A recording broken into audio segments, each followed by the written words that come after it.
We have here the 2023 Scott Foil Ultimate in a size small, weighing at 16 pounds, 3 ounces, and in kilos, 7.33 kilos. Stay tuned after video here for your buy sound test on those Zipp NSW 454s. And this bike is beautiful. Hey, how's it going, everyone? GC Performance here, back with another video. And today I have for you guys one of the most aero bikes in the world. This is the 2023 Scott Foil Ultimate. This bike retails for $16,000 USD. This is a size small, and as you guys saw, weighs bike that you can buy from Scott. We're going to talk about all the features of this bike, talk about the price tag a little bit on here as well, and talk about what you get for your money. It is a little bit of a gloomy day here in South Florida. It is a very rainy day. I think we're supposed to have rain all week. So I figured, why not show off a all matte black stealth looking bike, because we don't need a lot of sunlight in here. But the matte black bike does look very, very nice. This is my first time seeing their new one-piece bar and stem combo on here. This is the Creston IC SL something, but this is a little bit more of a better revised version of their old hammerhead kind of look to the bars. Much more aero, much more sleek, more aggressive designs. I like this look a lot. It fits the bike much better. But yes, so a little bit about Scott and why this bike is $16,000. This is their top tier ultimate bike. They make a foil, which is their aerodynamic bike, and then they also make an addict, which is their more climbing bike. They make two tiers of bikes. They make an ultimate in that bike, and they make everything under.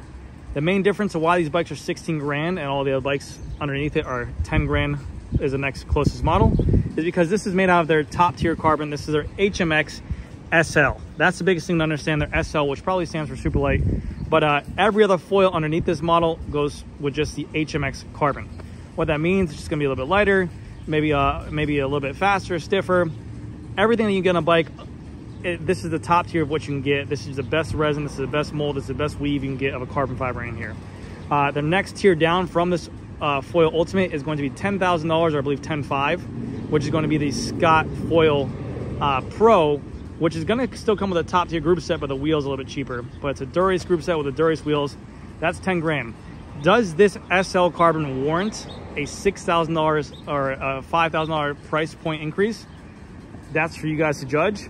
This comes with SRAM red. It does come with a power meter. These wheels are very nice. These are the Zipp 454 NSW wheels. These wheels alone warrant a $4,000 price point on there. But does this whole bike need to be around that $16,000 price point? This is one of the most expensive out of the box OEM bikes I can think of. I think it's up there within a Pinarello price tag and also a Colnago price tag as well.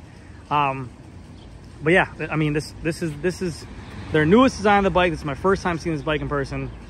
16 grand for this bike is a lot of money when I can literally get the exact same mold for 11 grand. So it's hard. If I want the best of the best, if I'm racing, if I'm trying to win every single thing, if I want it where I'm in a matter that seconds matter the most, the Ultimate could be that position of where I want to be at. If I have the 12 grand, do I have the 16 grand? Probably.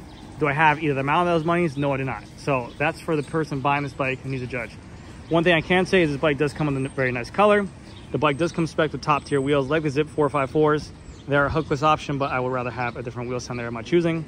And yeah, it is pretty light for an aero bike. You got to think, these are about a 55 millimeter depth wheel, a full aerodynamic bike, a bike with a power meter, and weighs 16 pounds in a size small. That's pretty good for today's standards. But again, I would like to see this bike being at that price point, like almost 6.8 kilos out the box. Just my take on it. But let's go through this whole bike, show you everything you get on here, and show off some of the features as well as the look of this bike, because the paint job does look really good. They all have the same kind of logo on the down tube, but the paint looks very, very nice for this bike. So starting off with the handlebars, like I said, this is the Syncros carbon fiber one-piece bar and stem handlebar for this bike. This is the newest iteration of the bar. It is a full carbon fiber bar and stem, and then you do have an option underneath here where you can actually have an out front mount to put your Garmin or your computer if you needed to. It does not come with this price point, as again, which it did, but you can buy the aftermarket. And Syncros is going to be the sister brand to the Scott brand as well. Similar to Specialized has Revolve, Trek has Bontrager, Pinarello has Most, yada, yada, yada. You'll always see these bike companies have their own. So Syncros is going to be made pretty much by Scott. You do also get with this bike their own Scott handlebar tape as well, or the Syncros bar tape. One downside to this bike, this bar alone, I believe, is $600 for this one-piece bar and stem. If you need to change any kind of length, let's say you're a size 52, bicycle, but you want to run a 110 stem on here, you would have to swap out the whole bar and stem combination. So you have to buy that back. Usually pay for that out of pocket. But again, if you have that kind of money, I'm sure $600 is a drop in the bucket to anyone at home. The cool thing about these bikes is that they do have these breakaway spacers. So if you do need to lower the stem to kind of get fitted to where you want to be at down the road, you do have the option as well. So that way you don't have to redo all the hydraulic lines. You can literally break away these spacers right here, pull up this thing, drop it down, put some circular spacers up there, and you're good to go. Going to the front of the bike, I'll give you a little underview of what this looks like right here. That is the place where you can mount the out front mount. And then for the drivetrain here is a SRAM Red Axis group set, 2 gears in the front, 12 in the rear. They're a wireless shifting system, and then they have a hydraulic brake hosing for the front and rear. I believe it comes with a 48-35 tooth chainring in the front, a 10-33 cassette in the rear, and then both rotors are hydraulic, or sorry, both calipers are hydraulic. The rotor in the front is a 160, the rotor in the rear is a 160 as well. Moving on down to the front of the bike, you do have this minimalistic Scott logo right here. It matches the Synchros logo right there. The whole bike just looks sleek. It looks fast. It looks like a Batmobile bike. I would prefer if they made 2 colors of this option. The one for the person who's super ultra uber rich and wants a sleek bike and a minimalistic bike. And then the more bright, loud, in your face kind of bike that I think a lot of people who have that kind of money, they usually want to show off what they have. Maybe like a Ferrari red would be really cool. But yes, for a wheel set on here, we have a Zip NSW 454.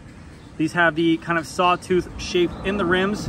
They are very nice. They have their own hub, their own zip hub on here. They have their own bladed spokes. And then for the tires that come on here, these are the Schwalbe Pro ones. These are a 700 by 25C, I believe, in the front, and 28C in the rear. Yeah, I'm pretty sure this is a 25 in the front, 20 in the rear. And I remember questioning why I did that, but then someone answered me. The 20 is a little bit more comfortable because this bike is so rigid with a vertical compliancy that they want a little bit more comfort for that bike. Sorry, I'm questioning if I should go inside or not because I'm about to get rained on here. Again, one downside I do not like about these rims is that they are hookless. That's a discussion that in some other videos of mine. You have a max tire pressure up here of 73 PSI with these rims. You can run a tube inside of here if you do not choose to run tubeless, but you do have to run a specific tire on what you can use on here. So these do have a tube inside of it, but you have to run a specific tire that is compatible with these wheels themselves. I just wish that you didn't have to have that compatibility on there, but you do have the option there. For the rotors on here, it's a 160mm rotor in the front and a SRAM Red caliper right there. As we can see, we go down the frame, we have this beautiful kind of Scott logo with the dashes in it that looks very, very nice. You have the RC Ultimate branding right there to let people know that it is a very, very nice bike. And then for the bottom bracket, it is a PF86, so it is a press fit bottom bracket. This is a SRAM Dub bottom bracket press fit in there, not even a ceramic bottom bracket for that type of price tag. I would assume that they should put some ceramic speed bottom bracket in there and maybe a ceramic speed SLT headset again for that price, but who am I to judge? Crankset on this bike is going to be a SRAM Red crankset with a 172.5, actually no, I'm sorry, I'm an idiot. A 170 crank arm length with a SRAM Red chainring, 48-35 tooth chainring, and a Quarq power meter on there as well. You do have a SRAM Red front derailleur. You have a nice little Scott Foil UCI logo right there. You have the Synchros water ball bolts right here and here, which are a T25 to go ahead and remove those as well. A lot of people say this bike looks like a baby between a 3T in the front and a Cervelo S5 in the back. It does kind of look like that. The top tube is nice and wide here and tapered right here, and then kind of comes down and gets very thin at the bottom to kind of shave some weight. Very, very sleek. I will not want to super tuck on that down a hill and hit a bump. Probably going to break it. The chain on here is going to be a SRAM Red flat top chain with a SRAM Red 1033 cassette and a SRAM Red rear derailleur. Currently right now I'm getting rained on, so we're going to speed through the last part. The rear wheel is exactly the same as the front, a Zip 454 NSW with a zip hub, which you guys will get a free buy sun test inside the bike store. We do have a Schwalbe Pro 1 tire in the rear, again a 700 by 20C. Then we have the lower seat stays. The tire clearance on here can go all the way up to a 700 by 32C. They did make this much more comfortable and make it much more of a versatile bike. For the rear rotor, it's a SRAM 160 SRAM Red rear rotor with a SRAM Red caliper as well. And you can see here, these are TLE tires. These are tubeless ready tires to go ahead and accommodate that hookless rim. Another cool thing about this bike is that they have this new proprietary seat post to go with this bike.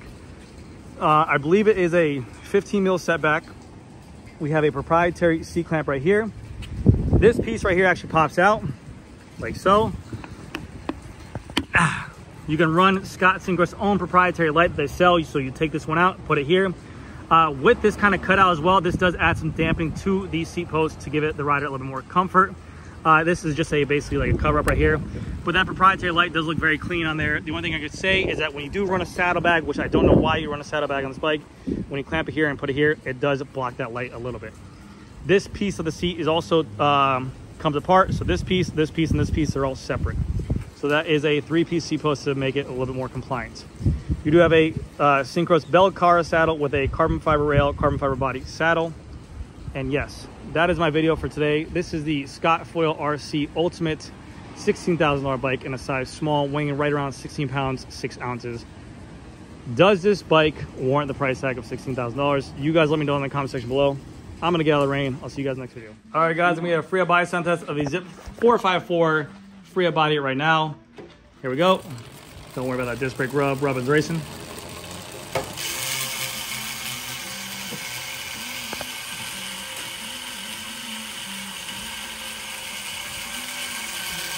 I've never been the biggest fan of the hub sound these, but the technology inside the hubs are actually really, really nice. That's gonna do it for this video, guys. Thank you guys again so much for watching. I'll see you guys next one.